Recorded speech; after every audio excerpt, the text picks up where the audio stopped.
మంచి రోజులు రావాలంటే చెడు రోజులతో పోరాడాలి. సంవత్సరం మారితే రాతలు ఏమీ మారవు.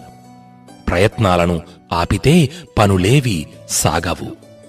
గమ్యం దూరమైనా నీ పయనాన్ని ఆపద్దు.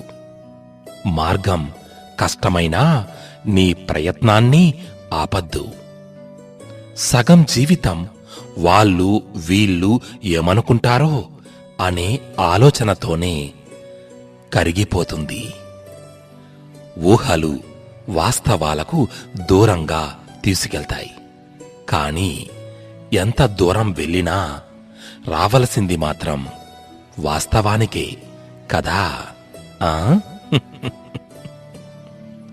నేను చేయగలను అనే నమ్మకం నీకు ఉంటే ఎలా చేయాలి అనే మార్గం అదే కనిపిస్తుంది.